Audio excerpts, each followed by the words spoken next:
One night, when the moon hid and the wind fell silent, a giant's cry echoed across the waters of Udoh, shaking every heart and waking the spirits of the dead. This was the voice that awakened villagers for centuries, an echo of Aruan, the mighty Duke of Udoh, whose life shook the foundations of Benin. Let me tell you about the great Aruan. Many years ago, during the reign of Zolwa, in 1483 to 1504 AD, two queens gave birth on the same day.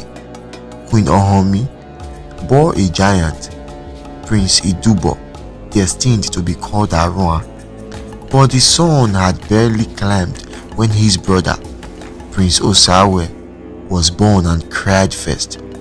In Benin tradition, that cry declared him the rightful heir. Aruan's grand strength was matched only by his bitterness. As he grew, he would storm at his mother. "Is the king truly my father? Why steal my throne with just a cry?" His muscles rippled. He could uproot palm trees as if they were reeds. Every step of his seemed to mock his stolen birthright. Zolwa appointed Aruan the Enogi of Udoh, a great town just miles from Benin. But Aruan refused to sleep beneath his brother's authority. Instead, he sought spiritual powers, preparing for the confrontation of destiny. Meanwhile, Queen Idia, mother of Esige, prepared her own spiritual defenses, stepping into sacred rites to protect her son. The brothers clashed 3 times, each clash shaking families, farms, and spirits. Aruan's forces tried to make Udoh the true seat of power, a kingdom within a kingdom. During the third and final campaign, Aruan lost one son to death before battle. Aruan had placed a magical bell at home, instructing his people always to listen. Its ring would signal his death at the hands of Esige. In the thick of war, Aruan encountered a warrior who mirrored his every move.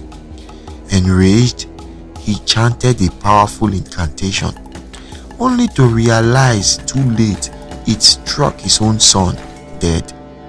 As Aruan fought on, the bell rang in Udoh.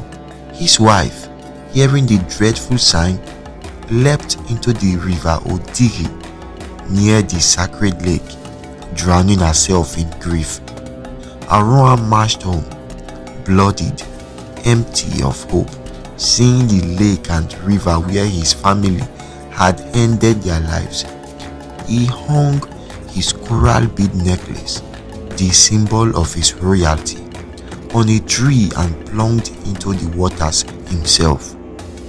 They say his pain refused to die. Legends tell of nights when Udoh's children would cry as he emerged from the lake, a giant shape looming in moonlight.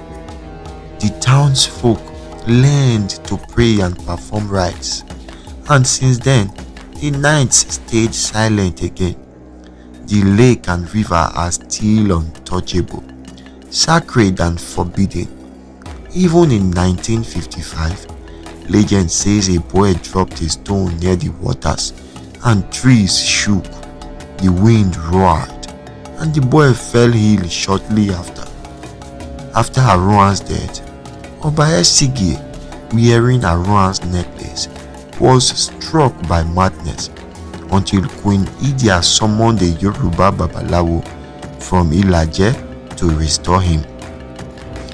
She became the first Yoruba, which means Queen Mother, a high-ranking ritual and political figure in Benin. Meanwhile, Udoh resisted further incursions until Chief Osemuge's rebellion was crushed and the Esige's army built forts toward Yoruba land. To this day, Aruan's story haunts the edges of myth and memory. The waters of Odigi remain holy and unbreachable. Coral bead necklaces hang in shrines, reminders of his royal line. Elders still whisper that on stormy nights, a tremor runs through the earth, and Aruan's cry answers back. The art of Aruan's tale. I, your interpreter, see a story far deeper than myth. It is the echo of human ambition, the battle between brothers, and the power of grief to shape destinies.